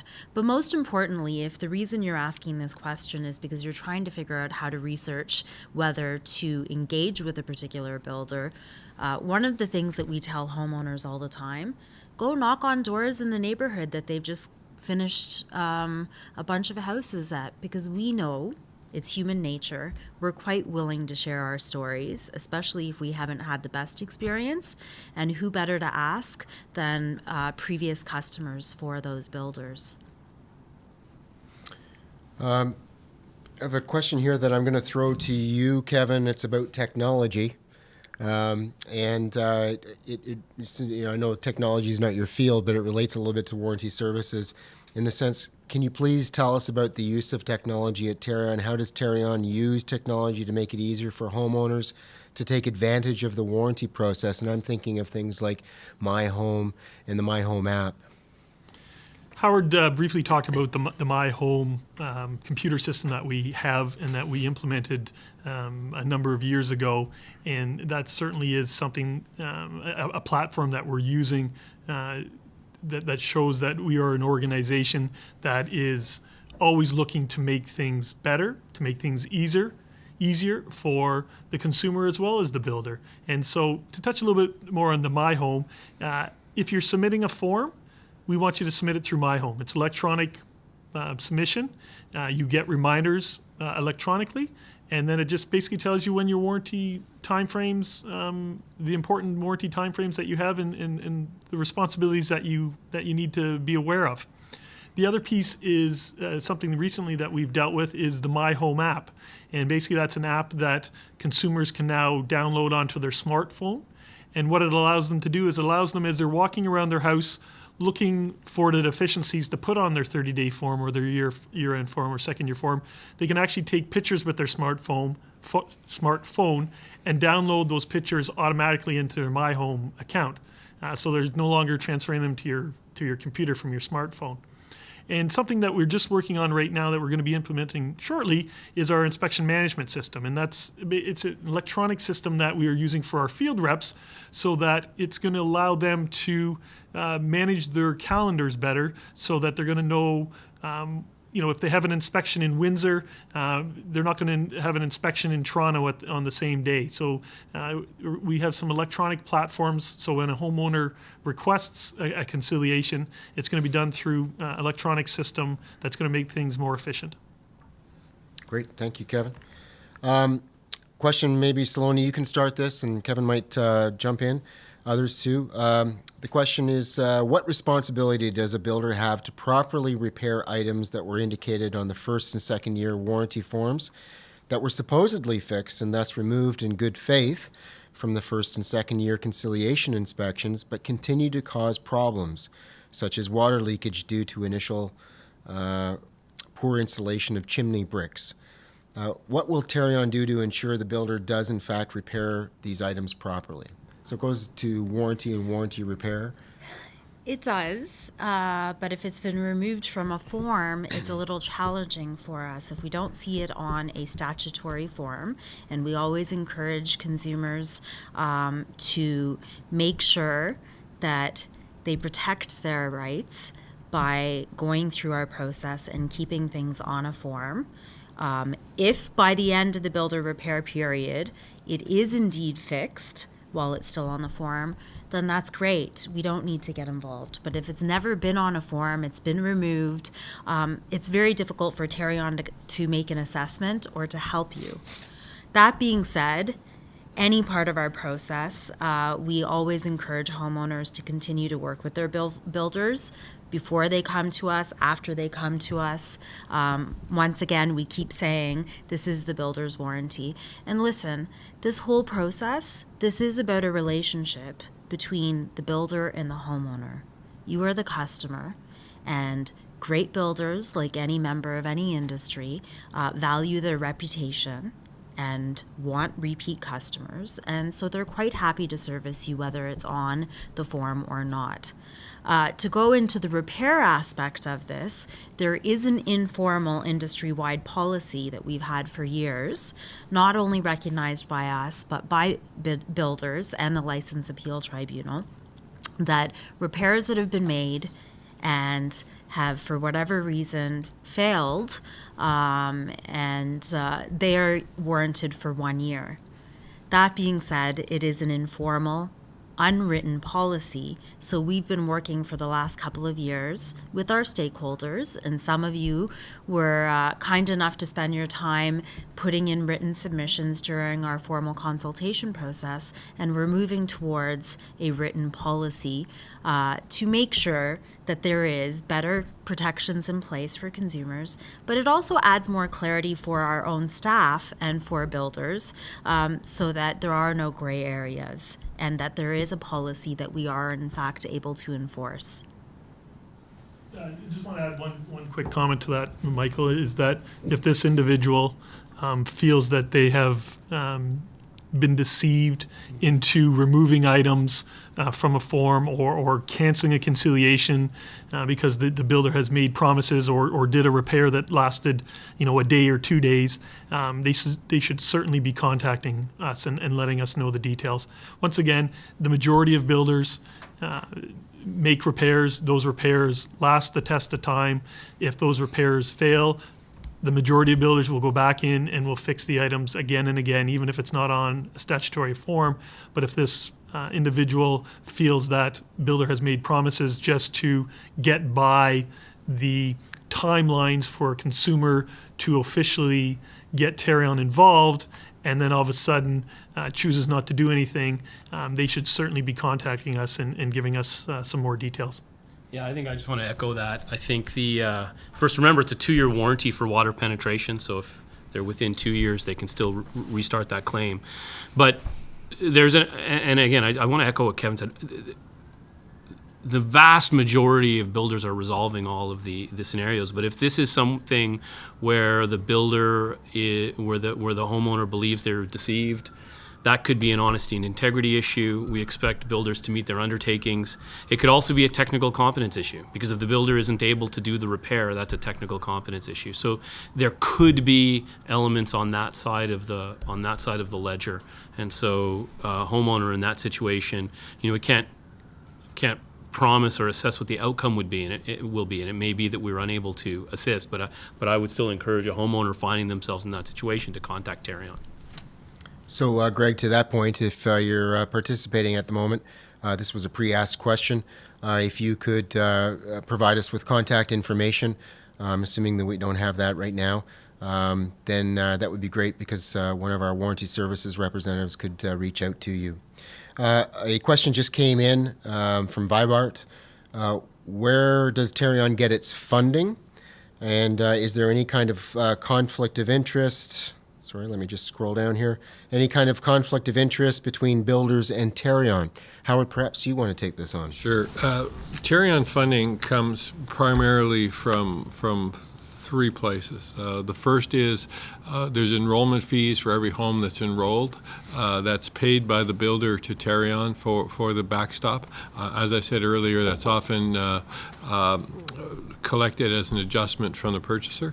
The second side is we get enrollment fees from builders for their registration each year. There's an annual enrollment fee. And thirdly is we have a guarantee fund, and the guarantee fund throws off a certain amount of investment income. And those are the 3 sources of funding for Tarion. We get no government funding whatsoever. We're completely self-funded in terms of what we do along the way.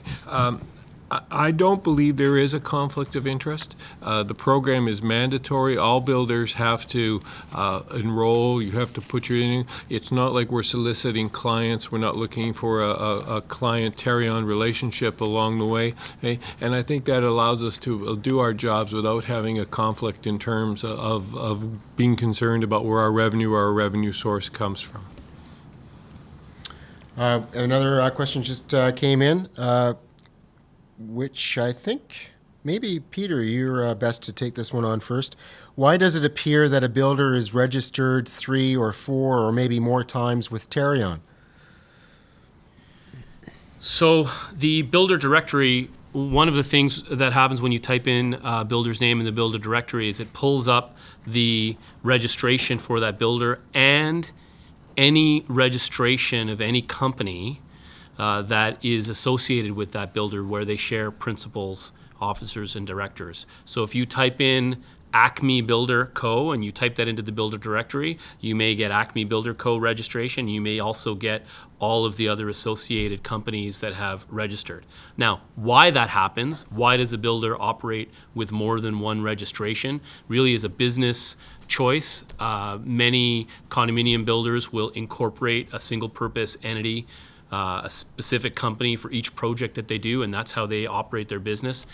Doesn't have to be that way. You don't have to create a new corporation for each business. You could do it all under one, but a lot of businesses do.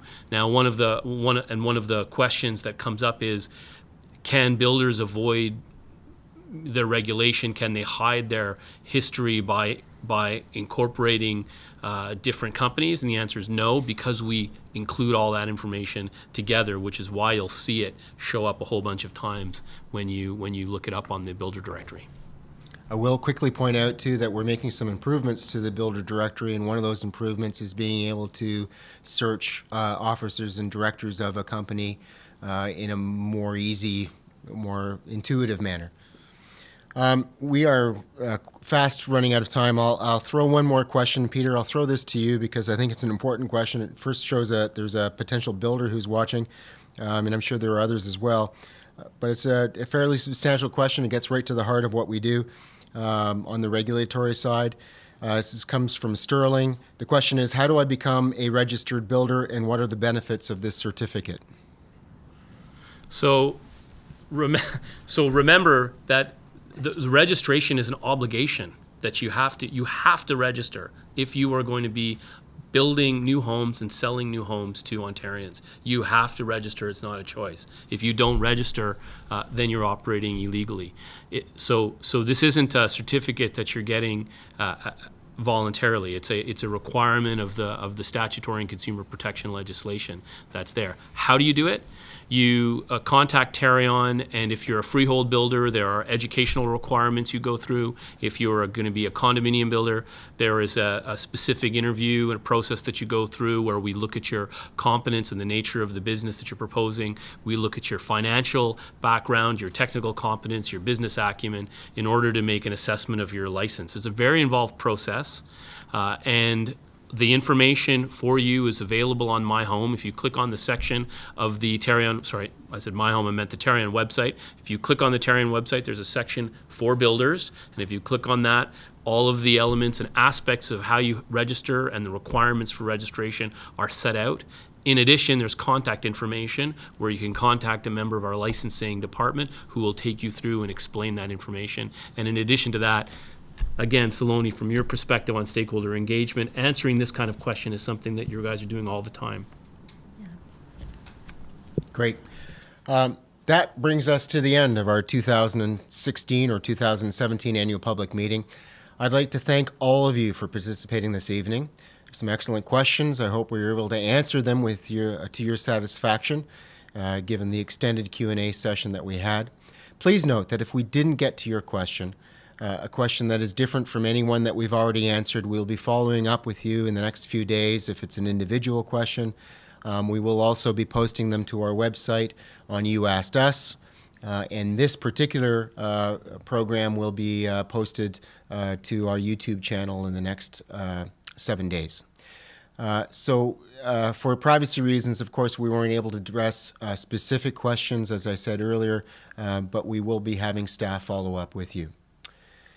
And so I thank you again for joining us with patience, and I thank the panel for their engagement. That was 2 hours, seemed to go very fast. Hope you have a very pleasant night. Thank you.